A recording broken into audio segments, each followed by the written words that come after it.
It's time for another episode of I Am Northwest Arkansas, the podcast covering the intersection of business, culture, entrepreneurship, and life in general here in the Ozarks. Whether you are considering a move to this area or trying to learn more about the place you call home, we've got something special for you. Here's our host, Randy Wilburn.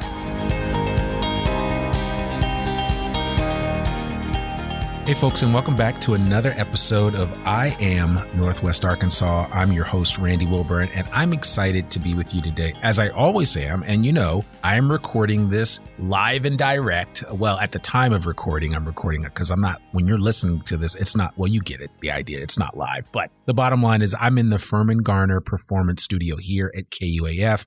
I Am Northwest Arkansas joined up with KUAF in a partnership several months ago from the time of recording this, and we've always had a love of public radio. At least I have personally, and I was thankful that when I first started the podcast, one of the first people that I had on the podcast was Kyle Kellums, who is the host of Ozarks at Large. And so it was nice to have been invited by KUAF to be a part of what they're doing from a public radio standpoint and to be able to share my message with their audience. And so I'm very appreciative of that. So most of the times when I'm not physically meeting with a client face-to-face to record a podcast, or we're doing it online, which I'll be doing a lot more of because I'm going to be doing more video in the coming future, we like to sit down here at the Furman Garner Performance Studio and chop it up with our guests. And so today's guest is no exception to that. We have Dr. Dennis Rittle, who is the president of NWACC, the Northwest Arkansas Community College. You've heard the name.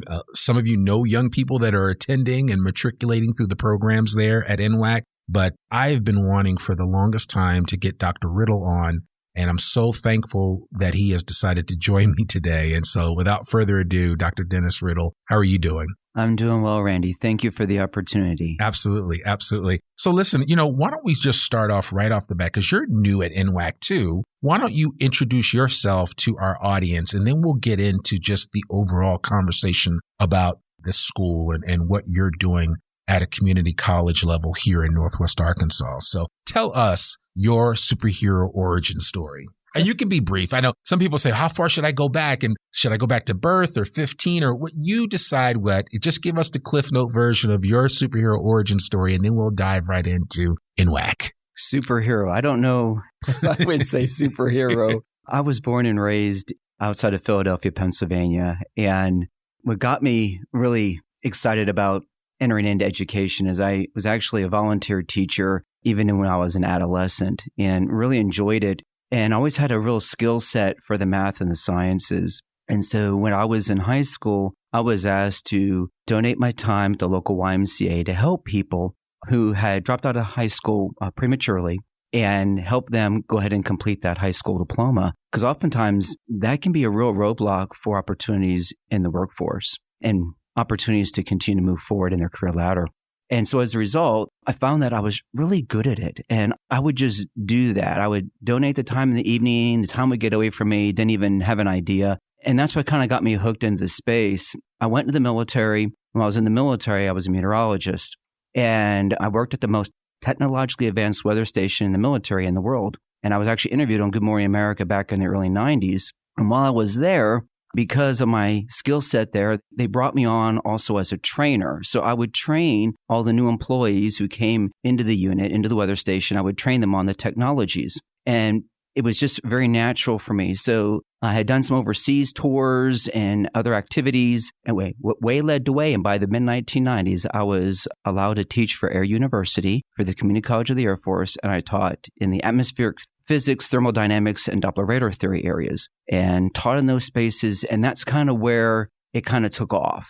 And then I've been working in higher ed now in some capacity for 29 years. Wow. And it's really gotten away from me. And what brought me to Northwest Arkansas? And that's, I think, the bottom line. So my wife and I had the opportunity to come to a little town called Melbourne, Arkansas. Okay. Back in about 2012. And I had a chance to work there as a provost. Really loved the spirit and there's an element in Arkansas. I'll call it the spirit of Arkansas, but it's a natural state And so people are always willing to roll up their sleeves and work hard. Yeah. But also there's this element of willing just to figure it out. You just lean into it and you figure it out. And so a place for entrepreneurs and people who want to take some risks to change the world and make it a better place. Right. And people always wave at one another. And I think that's an aspect that I really enjoyed. So fast forward, had an opportunity then to go on to Kansas as a president, but knew that I really wanted to come back to Northwest Arkansas if I ever had a chance. When the opportunity opened up, we discussed it. It was NWAC or bust. Okay. And we were all in. And now we've been here. I'm in my second year now here. Wow. And it's been a real joy. I think for me, the work that I do, people would describe us as we're just people. We're just real. And we've all been given a task to do and we have a role to do. You can use a term, maybe a calling. Mm-hmm. And with that, you pursue it with all of your rigor and all of your effort and all your energy. And we're just so thankful to be able to now invest those time, talent, energy here in Northwest Arkansas because the people here really, it's probably the greatest, best fit that we've ever had. Yeah. So I think that's kind of how our operating in our space, but I definitely try to, as a leader, one of the things that I try to operate in is making space for others, allowing others to excel. My job is to make them excellent, exceptional, and ultimately, they may then go on to other opportunities, and that's okay. Yeah. But my job is to give them opportunities to just make them excel and make them better. And by doing so, it helps me stay out of their way. Yeah. But equip them and resource them. Sometimes that gets used a lot. But I think as a leader, it's knowing the temperature. It's knowing when that person needs some assistance and when the person really, they just need an opportunity to keep trying and the encouragement to not give up. Yeah. Well, all I'm hearing you say is that real leaders create space for the people that they work with. That's right. And that's huge. And you never find growth in a place where you're stifled where somebody's micromanaging you. That's right. And I think it's important to be able to create that open space for people to really thrive and grow. That's right. So, that's exciting. So what was your original knowledge about NWAC before you came here? What had you heard about the university? Sure. That's a great question, Randy. Yeah. What I always heard is that it's in a space, it's in a location where people are excited to try things, to take some risks, calculated, but take risks and just simply leaning forward. I'll use a metaphor. And this metaphor is not a metaphor that I heard about the college, but it's a metaphor that I would use to describe how I understood the college. Sure. When you look at a pond and there's a breeze blowing, you might see a few ripples on the pond. If there's a leaf on the pond, the leaf is being moved by the wind and by the water currents and everything else. It's just moving about. But then as a human, you can take a pebble, you can toss that out into the pond, and it makes its own ripples and its own waves. That's how I saw NWAC. NWAC can be that pebble that creates and works within the ecosystem. It interfaces, it interacts, it shapes, it can combine its resources with others, but it's not just a leaf that's just driven by whatever forces that may be out there. We're all, in my view, those of us in this part of the ecosystem, our job is to all be those small pebbles that are all sharing inertia, sharing our energy, creating some waves that all of us can build off of and leverage to move all of us forward. But that's how I view NWAC. That's how I view us. I view us as being partners within a system and interfacing with others to make the lives of others better. And when I saw NWAC from a distance, I saw it as having that capacity and in some ways already operating in that. And I wanted to be in that space because I thought with the time and talent that I have, I believed that I could be part of helping to amplify that effect that was already present. Sure.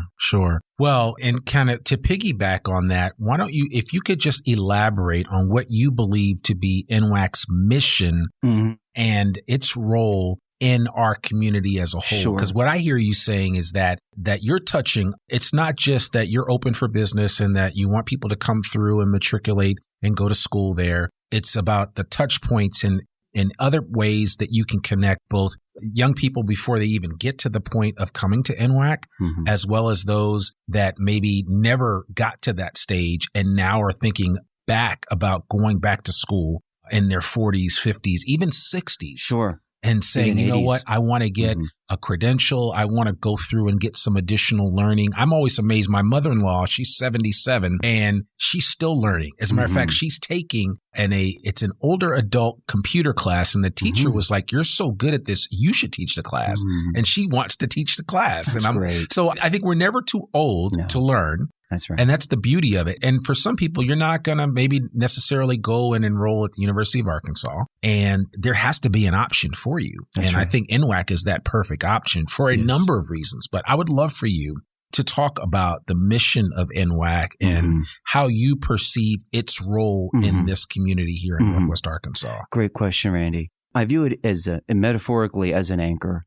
Our role is to be a stabilizing force that allows, whether it's the workforce or the industry members or those entities, to be able to have a place to have a great exchange. And that is the supply chain, that is the talent force that's out there, whether it has to be upskilled, whether it has to be trained from scratch, whatever it might be. Right. They come into that space, and then we are able to then systematically and strategically place them out into the spaces in industry. Now, when I say us placing them, it really comes down to the industry members partnering with us. We do apprenticeships, we do internships, we do all those elements which allow the industry partners to have a connection to the college so they can touch and experience that supply chain in a very real and powerful way. Plus, we allow for advisory councils. So those advisory councils are ways that industry partners then speak to our faculty, speak to our instructional staff, and educate our teams on what industry needs today and tomorrow. Not yesterday,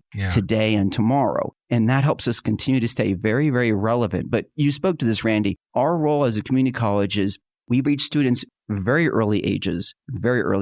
Some, I was talking with the bike technician program, and we had students in there.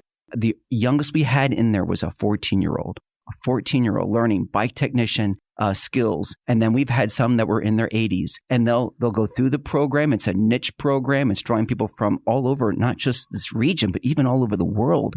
Come in to get that training. And then they're able to go out and be bike technicians. And we can do that in short-term trainings or longer. And I think that's an element when I look at the workforce is we can be there from the start, and we can be there each and every step of the way, because the average adult today will take up anywhere from 5, 7, or even 12 different types of work during their lifetime. Absolutely. And so as a result, they'll need these touch points. And so whether it's a boot camp like in computer science, or whether it's some CDL training, because maybe you want to drive a bus, or you want to drive something that requires a CDL. Sure. We can provide that kind of training. It's short term. It's typically a relatively lower cost. And then you can go right out into the workforce. And those are things that we take pride in. So many of us are like myself. We're first generation college students. So we understand what it's like to be trying to, I kind of use the metaphor of salmon swimming against the stream.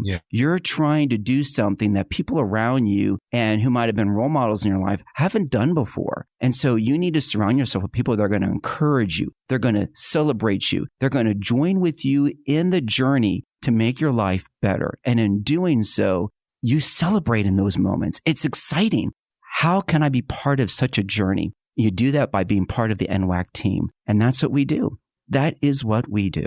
And it's exciting. That is exciting. And as I was listening to you talk, I mean, it's almost like, you know, and I know young people, and maybe I know some young people at several of the different local schools that have participated in some of these bike repair programs. Yes. I know that I want some of my kids to be able to participate and take some NWAC classes while still in high school. Oh, yes. Because that is available. I know when my kids were at the Arts Academy, that was an option for them. But then also at Fayetteville High School, all the local high schools offer that as an option for you to get ahead of things, if you will. And it's not so much, because I was explaining to my kids that, you know, it's not so much that I want you to rush through school, but where you can take advantage of those opportunities, because they are huge and they create a chance for you just to kind of wet your teeth, something to get your feet wet. I think that's what I want to use, to get your feet wet, just kind of understanding what it's like to go through higher education. That's right. And what it means. That's right. I can speak to that a little bit too, Randy. There was, in the kind of work that I do, I serve on dissertation committees, and one of the doctors that was in training and eventually completed his dissertation, I was his content expert, and we were exploring the area of what does college training while a person's in high school who have the abilities, and they've obviously cleared entry level and eligibility requirements, how does it impact them? We found this. If a student takes 15 credit hours or more while they're in high school, college credit, they are 300% or 3 times greater, more likely to complete a certificate or degree post high school. And that is because they've built that efficacy. You kind of use the term of getting their feet wet or kind of cutting their teeth into something. They're learning how to learn, but they're also building their efficacy, their belief that they can do this. They belong. They're not dealing with the imposter syndrome that somehow I don't really belong here. No, you do belong here. You have a voice and you have something that you can contribute, and you are more than able to learn this content and master it and demonstrate it at an acceptable level to continue on your matriculation. And that's exciting. Yeah. My wife and I have 2 adult children. We've been married 32 years, and our 2 adult children, one's 27 and one's 21.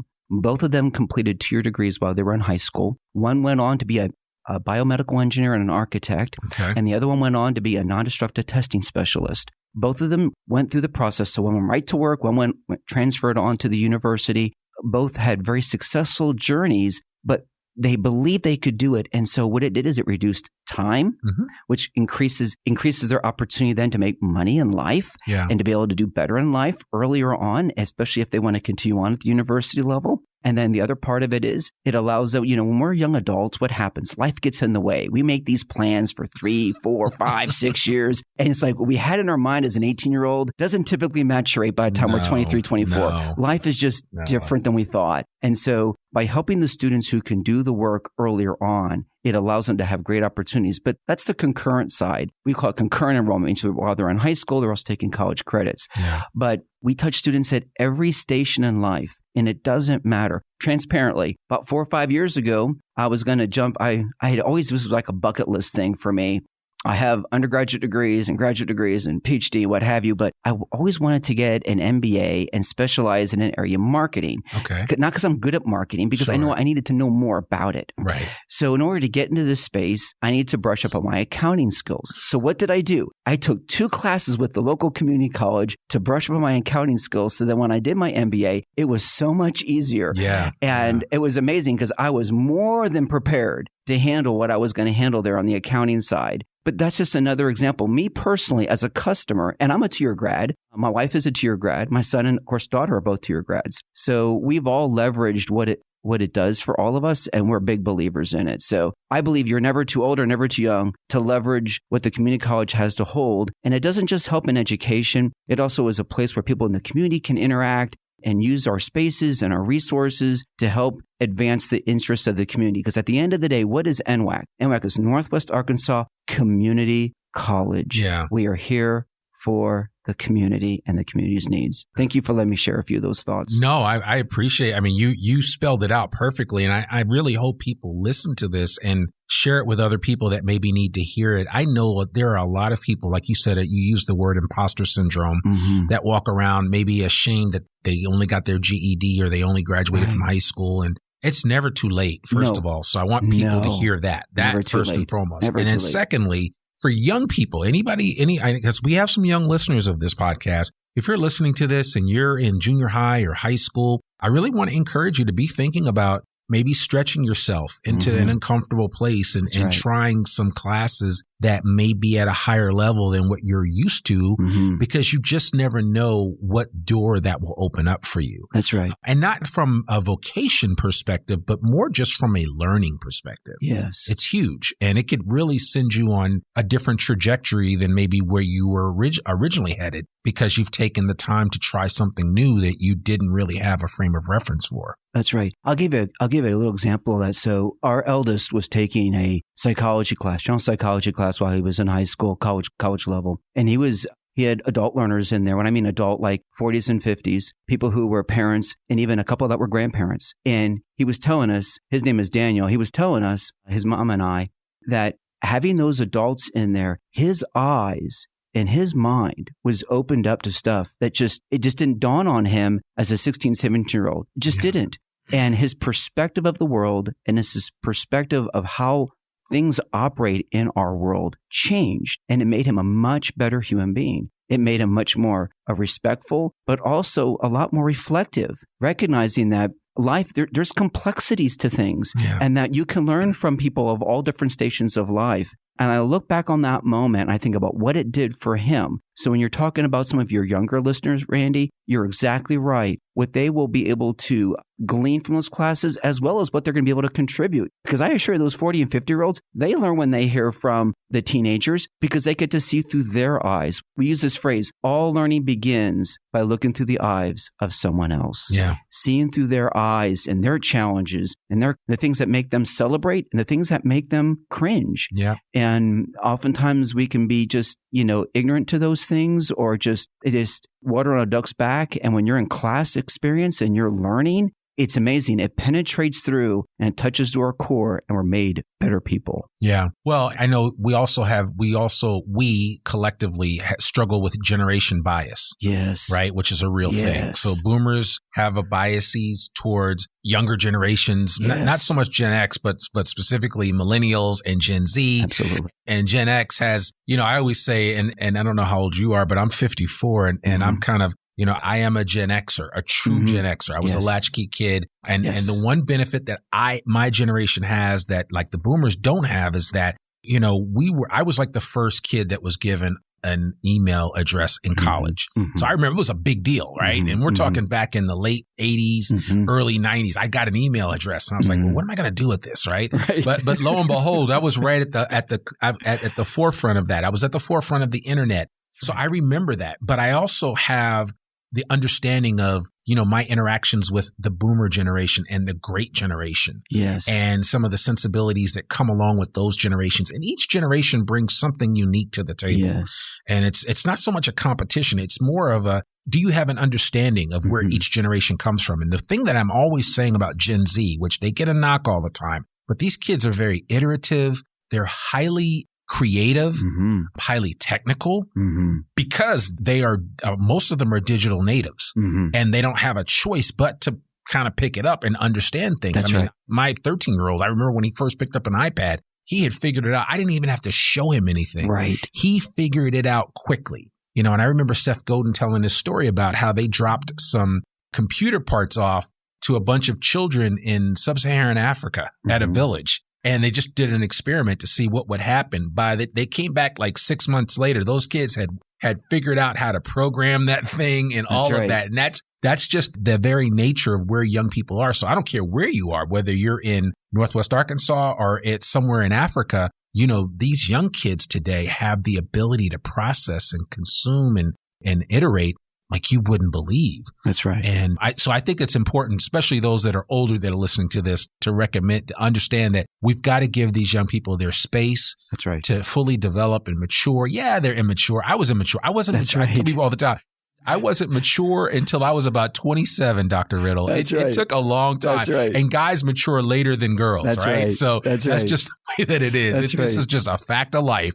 And I tell my 18-year-old son this all the time. If you'll listen to me, Joshua, it's going to take a minute before you really, you're an adult now, but you won't fully, that frontal cortex, that part of your brain won't fully develop for a while. And so just take the time. And I think one of the benefits of, understanding that is being able to focus on, continuing to develop yourself. And one way to develop yourself is by taking classes, by taking training, by really immersing yourself into a culture of learning, because you just don't know where it will lead. That's right, Randy. And, when you get in those spaces, our whole goal at NWAC and other schools is to make sure that we create an environment that is conducive to learning. It's not conducive so much just to giving information only, but to challenging our thinking and to allow people to connect dots that maybe haven't been connected before in ways that will open up new knowledge and understanding and new opportunities. And that's that entrepreneurial spirit. I didn't realize until we're talking here how much we have in common. I'm 53 and I was a latchkey kid. Yeah. I remember going home. I was first grade and I had my key and I went home and I opened the door and I was the only one there. Yeah. And, it was today, a different time. It was a different time. It was a different time. And, when you walked more than a mile to and from school by yourself. Yeah. It was a different time. And so how we processed and how we understand the world is shaped by those experiences, whether we like it or not. Yeah. But, looking at all the different generations today, you're very right. There are mindsets within our generations. And I like to pride myself in thinking that I'm always willing, again, to make space for others. And I have far more to learn about them than they'll ever have to learn about me. Right. I want to get into their space and understand that and see what they're experiencing, what they're feeling. And then is there anything that I can do within the resources, skills that I have to help make their life simply better? And I think that at the end of the day, we started with the conversation about NWAC. It's an anchor, but it's there to really create opportunities to make people better and to put them in better positions to be successful, whether it's in their careers, whether it's in their personal life, whether it's in their family life. Because sometimes folks take classes for personal enrichment. Yeah. Other times, just to learn. That's right. They don't know much about this area and they just want to learn more about it. There is nothing wrong with that. So if you want to take some classes that are going to work with your hands, and whether it's pottery or whether it's sculpting of some sort or whether it's woodworking, we can do all of those things. Right. Whether it's learning about how to handle programming and computer, we can help with all those spaces. All those areas are available. And our whole job is, again, to be a reflection of what the community needs and make that, we often describe it as, we want to provide a quality education at a better price. Yeah. Recognizing that we know that cost is a challenge and we don't want it to be a barrier for people to be able to better themselves. We just don't want that. And I'm glad you brought up cost, because that is, I look back and I was thankful. We hear all this talk about how school debt is about to come back online for those people that had a break during the pandemic, and the amount of money that's owed. And I was very fortunate. I got a scholarship to college, but I remember looking at my bill the whole bill. And I think my whole bill at Howard University when I graduated in 1991, and because they gave me a printout in the bursar's office, was like $51,000. Yes. For 4 years of school. Right. And that was 91. And now that's what it is per year. Yes. At a lot of universities, especially if you're out of state or, something along those lines. And so what I have said to people is that, a lot of times people allow the money factor to become a barrier to their education. And I'd love for you just quickly to speak on that. And then I want to jump into some of the initiatives that NWAC is specifically focusing on right now in this season. But I would love for you to talk about how people should not allow money to be a barrier for them getting a higher education. Sure. That's a great question, Randy. I'll speak to it from a tier perspective, and then as a person who's obviously gone on and done more, as well as my own family members. At the tier school, when you look at all the stair steps, we'll just take NWAC, for example. Student wants to come to NWAC. If a student qualifies for Pell, which means, and that's going to be based upon their family earnings, if they qualify for Pell, those Pell dollars will more than cover their cost of education at the college. It'll take care of it. So it will take care of their cost of tuition and fees. It'll take care of their cost oftentimes of their books. And depends on if they're a local resident of a certain school district, or if they've also got maybe an additional scholarship, they'll have money left over for gasoline, for rent. It really runs that level of affordability. We take a lot of pride in that. Yeah. And then what we oftentimes say is what debt does is debt limits choice. Yeah. So one of the things that we take a lot of pride in is if the student wants to matriculate then onto the university, and whatever university that might be, and to be transparent, the vast majority of our students do matriculate over to the University of Arkansas, very standard. Shout out to the Razorbacks. That's right. And we like to see them go from Eagles today, Razorbacks tomorrow, right. And how they make that transition.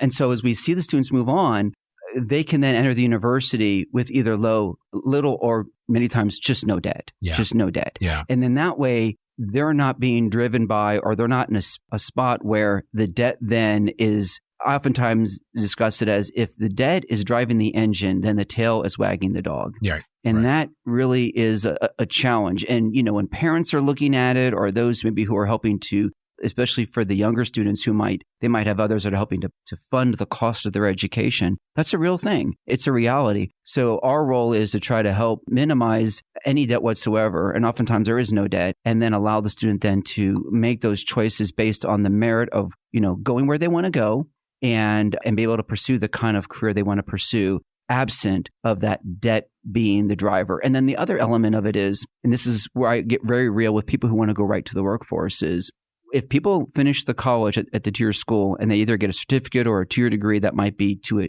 go right into the industrial work, maybe as a computer programmer or a graphics analyst or something like that, and they're going to get into that space. If they're debt free, they can take the job that they really want to take, and not feel like they're forced to take a job because of the dollars it pays and maybe not really be the best fit for them. Yeah. Because that's a very important piece, because oftentimes that first job or handful of jobs that a person takes creates a bit of a vector in their life. Now, it's not fatalism. That's not what I'm communicating. But if you're 20 years old and it's your, I call your first career ladder step after college, and you're going to that job and it's really a nightmare situation, it can linger for a while. It can linger because, you can get just in a tough spot where if you get in a really good space, wow, I mean, you can just find yourself zooming along. And we often say is, I get to go to work, not I got to go to work. Right. And there's a difference in that language. So that's how we view our role. When you think about debt, that's how I view debt. Debt affects where they can go for university. Debt affects where they can go to work.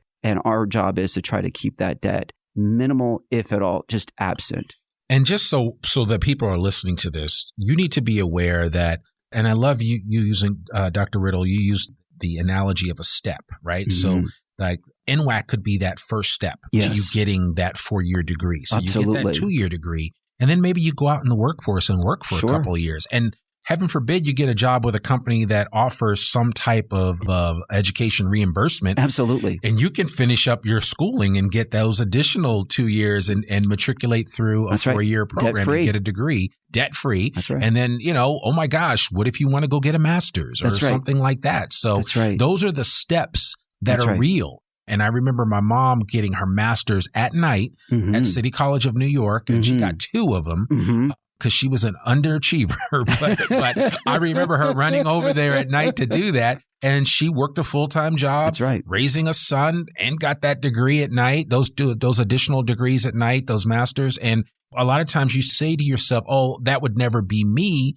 but it could very well be you. Absolutely. And somebody listening to this that's just getting started out, and you could start at NWAC, that could be the beginning of a beautiful journey of education that really takes you to another place that you maybe didn't envision originally. And then I want to say this too, and you could probably speak to this, Dr. Rittle. There are a lot of people that struggle in high school. And then they feel like, well, I'm just not a good student. Right. And it's like, I don't want to waste my time or my money going off to NWAC or any place else because I'm just going to waste my money. I'm not going to get good grades. I'd love for you to kind of speak to that, because I know that people typically, when you become 18 or older, your gears start to switch differently than when you were in high school or junior high. And so could you maybe speak just to that aspect of it? Because just because you were a certain way in your educational pursuits when you were younger doesn't mean you're going to always be that way. That's exactly right. And we see that a lot, Randy. We see that students who may have, because of the way that, we'll just say K-12 is designed, it's a lot more, I'll just use the term structure. It's a lot more, performative. That's right. And where when you get to the college level, it really you're creating a lot of times your own paths, and you can be far more creative in even the work that you perform and that you do and how you gauge with it. And then your course selection, you're really much treated as an adult. Yeah. You're an agent. You look out and you make decisions, and then you can excel as you so choose to. And so it's not quite as prescriptive then. It becomes much more elective in a sense. Now, there will be some classes that you definitely need, but then you're pursuing also a space in an area that you want to go. And we oftentimes use this also at the tier school is if you want to experiment, like if you're not really sure, take some classes. They're far more affordable than if you take them, let's say, and no disrespect to universities, I assure you that. No disrespect at all, but they're far more affordable oftentimes than the university level. And as a result, what can happen then is the student can experiment and then figure out and say, oh, well, I'm glad I didn't go and spend X amount of years doing this because I really didn't enjoy it. Right. But boy, during the journey, I figured this out.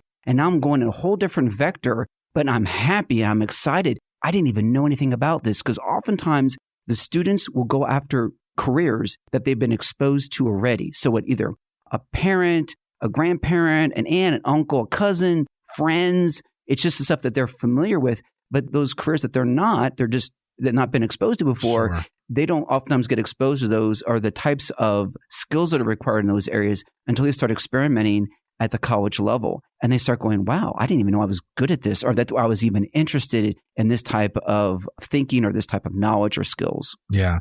No, and that's you're absolutely right. And I think everybody listening to this should understand that sometimes it's just a matter of exposure. Mm-hmm.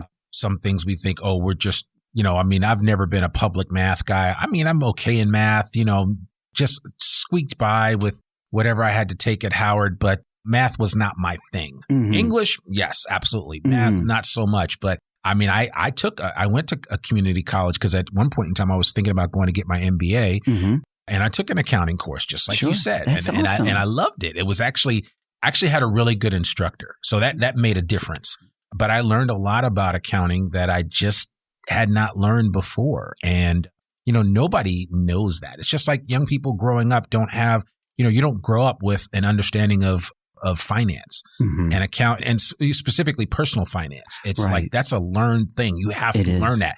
A lot of adults never learn that, right? That's why there's been this whole talk about we need to be teaching personal finance in the early years of education, K through 12, because then you start to build a foundation.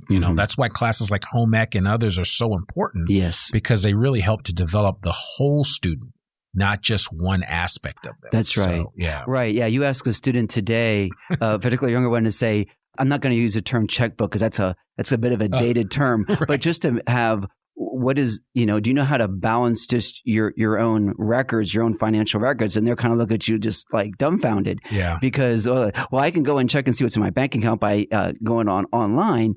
But, are you up to speed on what's really happening in your financial space? Yeah. And that's just, it's different. But you're right. You're so right, Randy. The element of home ec and those other elements taught people personal responsibility and how to be the pebble in the pond and not the leaf on the pond. Yeah. Yeah. Absolutely. Absolutely. Well, let's see. I want to switch gears a little bit. I do want to talk about specifics of NWAC. I'd love to learn, and especially since you've been there for 2 years now, but how has NWAC adapted to the changing educational landscape, especially in light of what the pandemic presented to us, right? Because the pandemic caused us to just think differently about how we do things, about how we learn, more online courses, more interactions with people virtually. How did that impact NWAC? Sure. That's a great question, Ray. And one of the things that we found with the pandemic is it actually created a bit of a polarization of our learners. We found that all learners at the time were thrusted into, whether they were in the K-12 system or in the post-secondary system, into a bit of an online learning space. Yeah. But like it or not, they were thrust into that space. And then as a result, what happened? Students were in there. Some students loved it. Some students did not.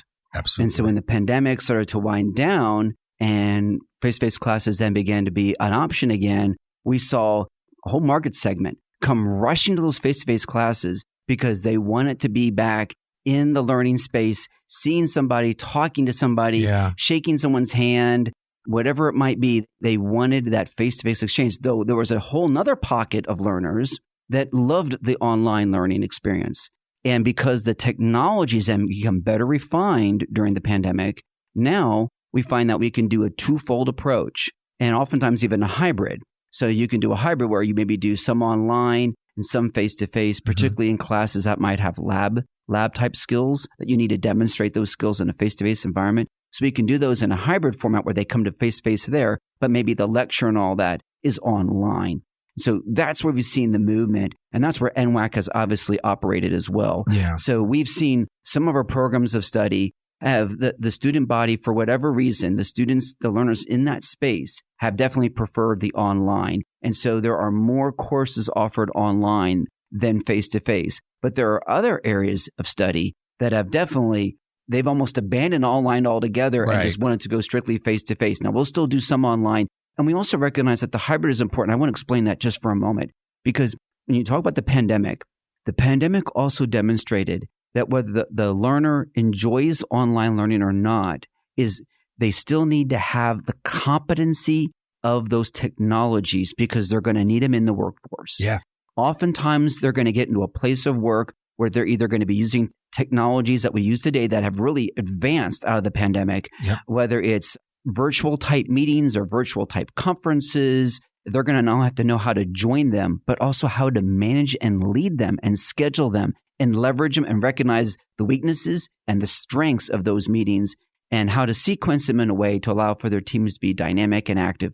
That's all part of learning and all part of the workforce. It's taking what you're learning in the learning environment and now making it very real to the work environment. Sure. But that's what the pandemic has taught us in large measure. We've seen both those shifts, but a lot of pieces though with the hybrid. I see, and in my opinion on this, Randy, I see the hybrid becoming more and more of the type of course that's going to be like the staple. Yeah. Online will be there for sure, and there'll be some face-to-face, but I think the hybrid is going to become the big catch net in the future because people will still want some touches, but they're still going to want the flexibility of, I want to do my schoolwork in the evening or at 2 o'clock in the morning, and I can do it then, and I can do it then. Yeah. But still have a little bit of touch time because they still want to feel that comfort of knowing that they're doing okay. Yeah. And seeing that person to help give them that confidence. And I think that speaks volumes to NWAC's decision to be very intentional in that area about how they, taking into account what the experiences have been. I'm sure you've done a ton of surveys with your students to get their feedback. So you guys are kind of at the cutting edge of that. Yes, sir. Right? Because I would imagine that a community college is maybe a little bit more nimble than a 4-year university at pivoting when they're presented with an opportunity that makes sense. That's right. From a higher education perspective. That's right, Randy. And in addition, it's part of our own DNA, being that the community is the driver. We often say we have 3 things. We're student-focused or student-centered. That's our key customer is that student. But we're also community-driven. So we want to make sure that we are reflecting the needs of the community, which requires that being very nimble. It requires being nimble to the student because the students' expectations today are different than they were 20 years ago, 40 years ago. We kind of talked about that a little earlier in our conversation with the generations. But then in addition, we also the employee valued. That is, how we value our employees is very important because so much what we do as a college, community college, is we're a service-oriented organization. So a lot of our resources go into providing for our workforce, and that is AKA the faculty and the staff. And so they need to be resourced and they need to be provided for. So because if they excel, then our delivery to our student body and also our ability to be agile with our community, we can excel in those spaces. Yeah, I love that. So could you, given that you just mentioned that, could you share a success story or notable achievement of NWAC and its students or alumni that you've recently experienced and been really proud to talk about? Sure. A recent experience it was very recent. We had the bike technician program began, and we know we're in the world of trails and bicycles. And I'm glad you mentioned that because I want people because we have people that listen to this that are thinking about moving to Northwest Arkansas. So you got to understand that this is a significant bike culture. Yes. Whether road or mountain bike or electric bike, e-bike, we like our bikes. That's and right. we have trails and miles and miles and miles of trails. That's right. Running from Bella Vista on down to Fayetteville and beyond. That's correct. And then, every amount of gravel trails all over the place. So bikes need to be repaired with regularity. That's right. That's right. That's right. That's exactly right, Randy. Right. They need to be repaired with regularity. Yeah. Well said. And we often describe it as it's a wellness culture here. Yeah. It's a really big push to have a wellness culture in place. And we do that at the college. And then we also do that, and that's fullness. It's the mind, that's the body, that's the emotions, it's the whole element. You need to be well. Right. And so the Bike Tech program helps augment that wellness culture. And we had one of our students came through, had already earned a 4-year degree, was living down in Hot Springs, heard about this great opportunity to learn take the Bike Tech program here at Northwest Arkansas. So she came on up, and last year she was our top scholar for the college. She gave the student address back in May at the AMP in downtown Rogers. That's right. And she was talking about how the bike technician program changed her life because she was, she had gotten her 4-year degree, but she wasn't really finding her niche yet. Yeah. And she got in the bike tech program and then just went off. And now she's going to have her own business and she's branched out into other spaces. But that's all about a student who saw an opportunity. The college created the environment that was conducive to learning for her, and then allowed that student then to shape, in many ways, a bit of the curriculum to help meet her needs, where, she wanted to explore certain aspects of bike tech. Well, the program allows for her to do that. It's not so rigid that she can't play around and learn. And then you get connected here. So when they see a student that is excelling in a certain discipline, and they know we have other entrepreneurs in our space that are good in that, we connect them. Yeah. And all of a sudden now that student not only has the support inside their learning environment, they also have support outside of the learning environment. It's still learning, but now maybe it's outside of the NWACC space. It's in the workspace. It's in the community space. Those are the moments for me as a college president that give me the greatest joy, because that's the intersection. That's the collisions that we create between the supply, that is the learners, and the workforce out there, that is the industry members that are out there. We're that space to create those collisions that are helpful, that are dynamic, that change the lives of people, and also equip and resource our industry partners with the kind of talent they need. Yeah. And they can just see it. And so that to me is a powerful story, because we saw a student who was really searching to finding and now excelling. Sure. And that's the best stuff for us. I love that. I love that story. And I'll have to get that person's name later, because I would love to tell that story on another podcast, because I think people need to hear that too. That's right. A lot of times I think young people, especially young people, we beat them up a lot. Like I said, the generational differences can create problems. And, I know my kids, I think they're have one-track minds when it comes to Xbox and stuff like that. But again, these are supremely talented young people. We have to give them some space to continue to grow. That's right. And to develop and to find their true calling and true voice. I mean, those things happen. People were patient with us when we were growing up. Right. So thank goodness. we need to be able to mete out some of the same with our young people. But I would love for you, since you just brought that up, I would love for you to talk about what ways or what opportunities for collaboration engagement has NWACC offered to local businesses and organizations? Because I know that you did that obviously with the bike tech, but I know there's some stuff maybe with culinary. I don't know about allied health. I'd be curious to know how you've interacted with the local business community as far as that's concerned. And I'll speak to some of this, Randy, but I'll be transparent. I wish I had our deans now here, because they could speak ad nauseum, half hour in each of their spaces. Well, we may have to have a part two we had that conversation about, you were telling me about speaking with a lot of your faculty about, their different areas. And this is an area that I want to go a little deeper in, because I want people to have a better understanding. When I say I am Northwest Arkansas, we talk about the business, culture, entrepreneurship, and life here in the Ozarks. That's right. And education is a part of that, right? That's right. And how people figure out what they want to do, what their calling is. And I think it's important for us to go deeper in those areas and lend a space to have those conversations. So we'll do some more. This is just the beginning, right? This is we'll put a comma at the end of this episode, and we'll go on from there. But awesome. I would love for you just give us a little tidbit. I can get you in some of the spaces there. And so you mentioned allied health. Yep. Yes, nurses. Our nursing graduation rate, first attempt on their NCLEX, and that's a little bit of technical term, but it's when they finish their nursing training in a registered nurse, they have to take an examination, which is standardized, and that allows them, they have to pass that in order to be a practicing RN, registered nurse. And in our case, they always measure based on their first attempt. So they can take it more than once, but they always want to know the first attempt. Last year, our pass rates were 97%. Wow. It was about 20% higher than the state average, the national average, and a good 15 to 20% higher than the state average. What's that test called again? NCLEX. Mm-hmm. Okay. And we excel in that area. And so as a result, we put out a lot of registered nurses, and they go right into the workforce. We do not have a problem placing them whatsoever. And those are many times partners. And if I start listing off all the hospitals, I'll miss one and I'll regret it later. Yeah, absolutely. But you know the big players here in the Northwest Arkansas region for hospitals, and we partner with all of them. Not some of them, all of them. Okay. All of them. Okay. When you think about culinary in our Brightwater program, I'll just give you a little bit of tidbit about the quality of this program. So, and this is a student, I cannot recall his name, but you could go and look him up.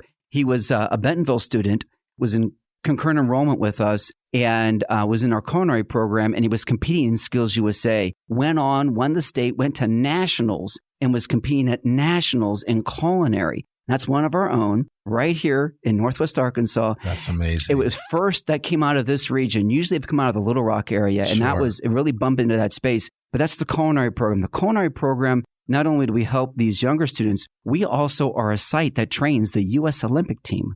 I heard about that. Yes. And so what it allows is it allows our students and our industry partners to get, again, integrated in ways which allow everybody's mind and skill sets to be stretched. It always stretches. So we work with our local food vendors in the region and, food services in our region and help them not just in providing folks that can do, I'll say, the food preparation, but also the science of the food. That's so important in developing new types of foods. And so that's what they would say it's food sciences is what they would describe it as. Brightwater, it's a food science facility. Yeah. And we interface very extensively with industry, Most weekends, we're partnering with industry members. And then also during the week, we'll have different opportunities to provide services for them, trainings for them. We'll work with some nonprofits to help them get up to speed on skill sets. Brightwater is truly a bright star in the space. And really, in the big scheme of things, it's not like it's teaching thousands of students. It's teaching hundreds of students. I might not be teaching thousands, but it's a high impact area of study, high impact. We mentioned bike tech a little earlier. We're going to be getting construction trails in 2024. That very much is obviously close to home with the types of needs that our industry partners have. And then when I think about our business is a big area. We have more students in business studies than any other program of study at the college. And many of them then will create partnerships with our industry partners so that they can go ahead and get a business student in an apprenticeship or internship type opportunities. So it's very low cost into the business, but they're getting somebody who's hungry and who is excited to demonstrate their skills. And oftentimes it's a great opportunity for them to get, honestly, recruitment of talent. Yeah. And we see those partnerships. I get requests for those all the time. All the time. Yeah, all the time. I can imagine. It's like, I wish we had a few more thousand students easily to help with those requests. But that's the way that we partner a lot of times, Randy, with our businesses is finding ways, finding what they need. And then if the students can do the service while they're still in college, it's great. Yeah. And if it's then just matriculating right after college, that's fine too. Yeah. But we definitely meet the needs. I love that. All right. Well, I certainly want to be respectful of your time. And I mean, you've shared so much. I mean, you've actually covered basically all the questions that I had. There was one that I did want to bring up and want to ask you about this, which is, NWACC serves a very diverse community. Yes. And I'd be curious to know, and again, I'd love to just get an idea of how does the institution promote inclusivity and diversity on campus? Sure. I'd say there's two big pieces on that. One is with our LIFE program, and the LIFE program was actually through some very kind philanthropic giving from our partners here in the region who really believe in the importance of inclusivity and then also diversity within our student body, and that our student body really is a good reflection of our community. We don't want to have it where it's not a reflection of the community and the community that we live in, because that is as vital and important. And then also making sure that we are serving the underserved and underrepresented. And so that LIFE program is a very key initiative to that end. And then in addition, we have many, many clubs, and the clubs are dynamic. The students drive the clubs. And so a lot of times students will develop clubs that it gives them a point of connection. And so we support those. We get a sponsor for them, and then they can do different types of activities that help them sense a feeling of belonging. Mm-hmm. And I think that is an element. When I think about being a human being and I think about a point of connection, the most important thing that I can be given is the ability to operate and create within this space a place where I can create a network. And the club works that way.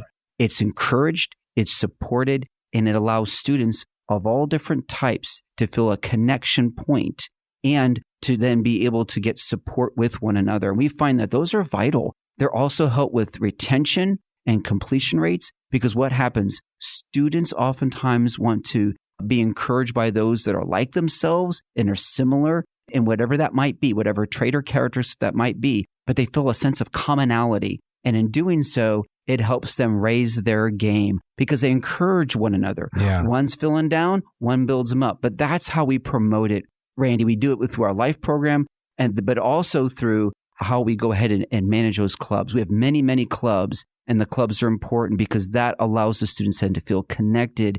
And then if they see a club that doesn't exist, but it needs to exist, start it. Yeah. Start it. Absolutely. And then we also then want to bring campus life. So then we allow people to gather together in common areas. I mean, there's nothing scientific about that. You have to kind of let it unfold organically. But it is important that we allow folks and encourage folks to be able to connect in meaningful ways that are outside of the classroom. We often describe the college as we want it to be a destination, not just a place where people learn, but really a destination where they can learn, grow, and become just better people. Yeah. Better people. Man. Those are great things. I would say future broadcast, I would bring Juanita Franklin on to your Put that name down there. Juanita Franklin. Yeah. And she works at the college, and she was at one of the early I think I've met her, entries into the life program and what it means. Because it does. It's all about helping those who oftentimes are entering into a space that they may not have as much self-efficacy. Sure. And maybe they don't have as strong as just support mechanisms around them. And what we need to do is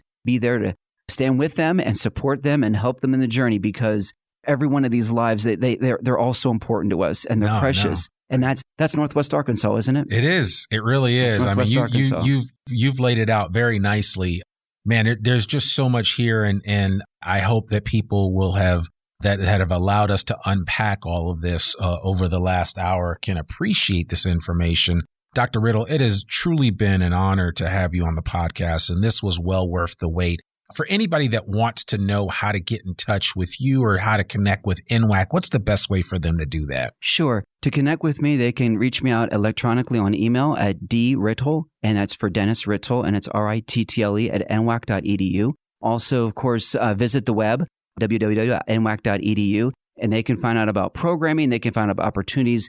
There's so much going on at the college. It oftentimes blows people away thinking, they just think they're looking for coursework. And it's like, no, it's a whole city in of itself. Yeah. And there's so much going on. And we really do. And, I'm really fortunate. I want to thank you, Randy. I'm down here in Fayetteville. Yeah. It's a beautiful community. It is. Absolutely beautiful community.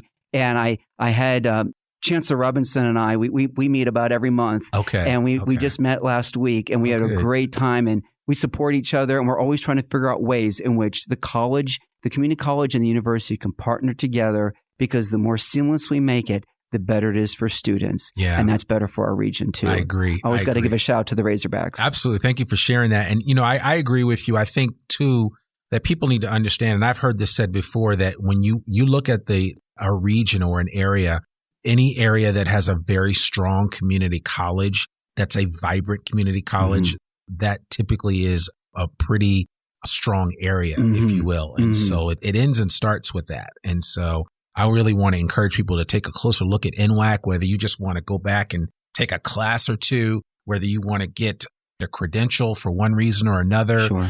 And especially if you young people listening to me and you stop wasting your time on the Xbox, get those extra classes done, because you could take NWACC classes while still in high school.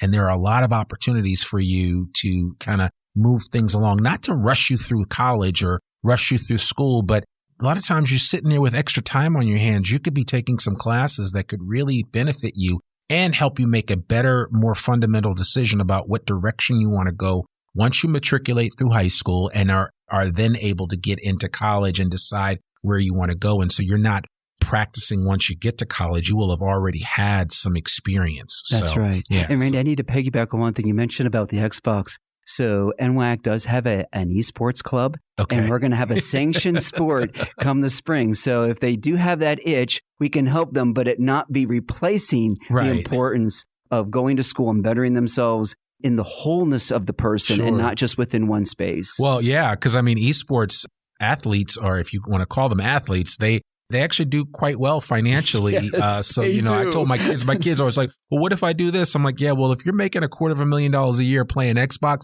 you can play Xbox all day long. That's right. But until then, we have to have a conversation, and we have to measure the amount of time. That's right. Man, Dr. Rittle, thank you so much for joining us. I really appreciate that. This was an enlightening conversation, and I hope everybody listening to this takes heed of the words and the information that Dr. Rittle has shared on this podcast episode. I think that it's very helpful for us to have an understanding of how profound and strong our local community college is here in Northwest Arkansas, what they're doing, and how they're only going to get better by having individuals like yourselves become participants in what they're doing here in Northwest Arkansas. I hope to become a participant in that. My first way of doing it is having this podcast episode. So we'll see where it goes from there. So stay tuned. Well, folks, that's another episode of the I Am Northwest Arkansas podcast. To learn more about us or to read or download the show notes from today's episode, visit IamNorthwestArkansas.com. You can listen to this podcast and sign up for our free newsletter to keep up with us and all things NWA. Make sure you sign up today. You can also subscribe to the I Am Northwest Arkansas podcast wherever you listen to it. And please, please, please consider rating and reviewing us on Apple Podcasts. Remember, our podcast comes out every Monday, rain or shine. I'm your host, Randy Wilburn. We'll see you back here next week for another new episode of the I Am Northwest Arkansas podcast. Peace. We hope you enjoyed this episode of I Am Northwest Arkansas. Check us out each and every week, available anywhere that great podcasts can be found. For show notes or more information on becoming a guest, visit IamNorthwestArkansas.com. We'll see you next week on I Am Northwest Arkansas.